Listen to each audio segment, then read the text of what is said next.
Let's discuss about the speech errors. Fine. So about the speech error, why I included this slide in today's discussion, it is just because speech is psychologically real. It's a psychologically real. What it means, the intention behind this statement is that through the speech you can understand the cognitive process of someone. You can understand their subconscious thoughts. Got it? Now you can just take the examples first.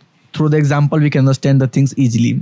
So speech errors means errors in the speech. Okay, when someone is saying something and they are making the errors. Fine, remember, native speaker don't create, or you can say they don't made the errors, they made the mistakes. But non-native speaker, they can create or they can made the errors. If talking about the English speaking people, when they did any kind of, you can say, the error, then that is not considered as the error, that is considered as the mistake, because they are native, they know their language, so grammatically they are not incorrect, we cannot say that they are incorrect. Fine. But when it's come to the non-native speaker like me, I am a Hindi people, so basically Hindi I felt very easy for me. Okay, so if I speak anything in the Hindi and that goes totally in the wrong way, then that is not considered as the error, that is considered as the mistake. But if I am a Hindi people and I speak English, fine, and then if I speak something wrong, then that is not a mistake, that is the error. Got it? So these two facts you should keep in your mind, and on that basis you can assess your patient too. Okay, so that's why in the psychology, in the psychiatry, it is said that you assess the people in their language. Fine, you cannot ask in your comfortable language. You always have to go with the patient's comfortable language. Are you getting my points? Coming to the examples.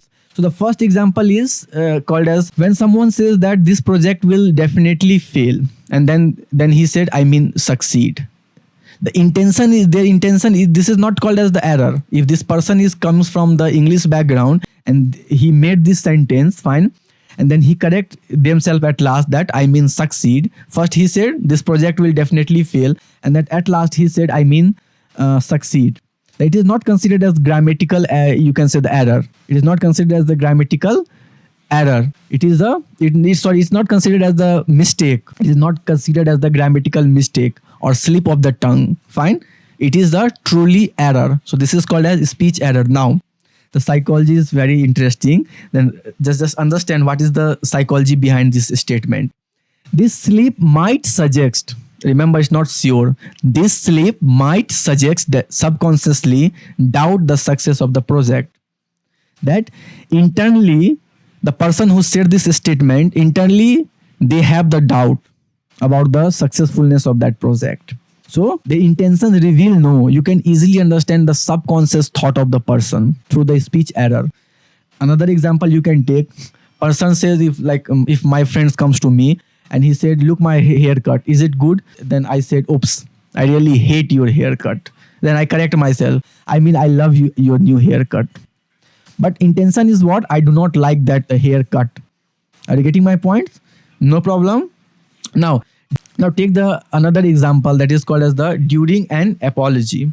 So during apology, someone says, I am sorry you feel that way, but it's not my fault. I mean, it is my fault.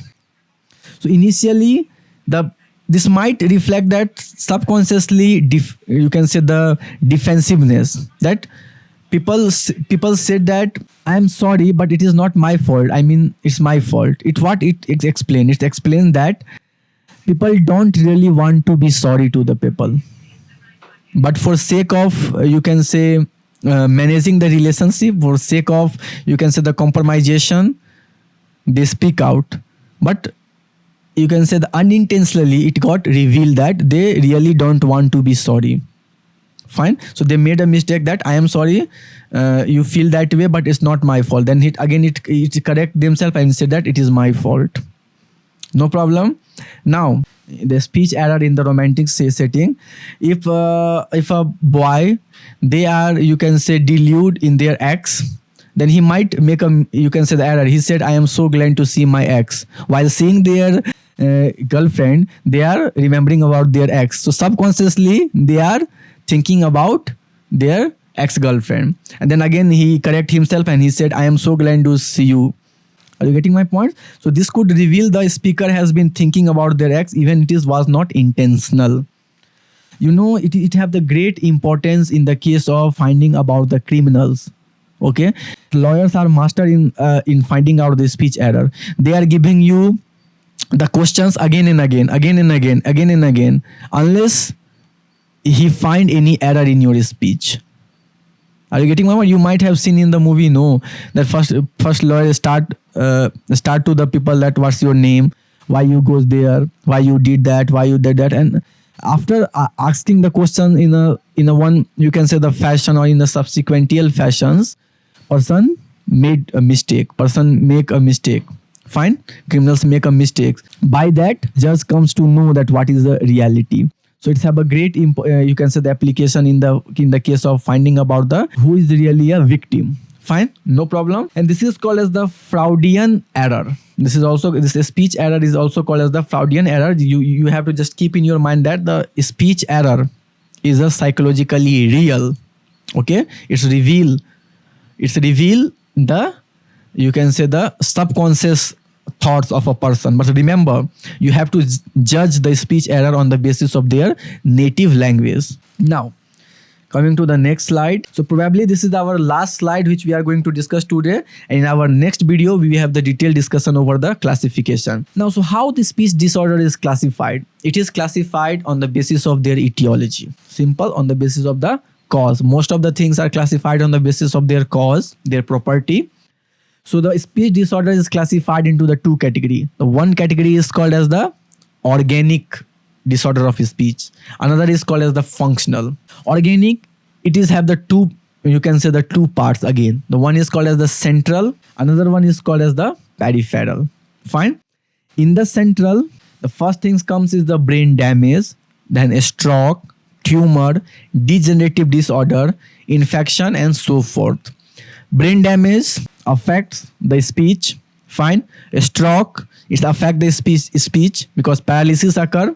Brain certain parts become non-functional and people cannot speak properly. Fine. Then tumors, degenerative disorder like the dementia, infections like the encephalitis or meningitis. These are the etiologies. These are the etiologies of the central disorder of speech. No problem. Now, coming to the peripheral. Peripheral basically involves the damage in the vocal cord. So if there is a cancer appear in the vocal cord, or if there is any infection in the vocal cord, or if there is any, you can say, surgery which involved in the, you can say, blockage of the vocal cord or removal of the vocal cord, then those category of speech disease is called as the peripheral speech disorder. This is about the organic classification. Okay. Now coming to the functional. Functional means when there is everything is fine, everything is working properly, but functionally they are not correct. Okay, the anatomical structure are good, fine, no problem, but the function get disturbed. In the case of stammering or stuttering, lies person take the pause, or a person have hesitation in speak like sorry. Fine. So this is called as the stammering or stuttering. It do have various subtypes. We will discuss in our upcoming lectures. Then mutism. Persons can't speak at all. Fine. There's a deafness. You know that deafness. Fine. Then you have the neologism.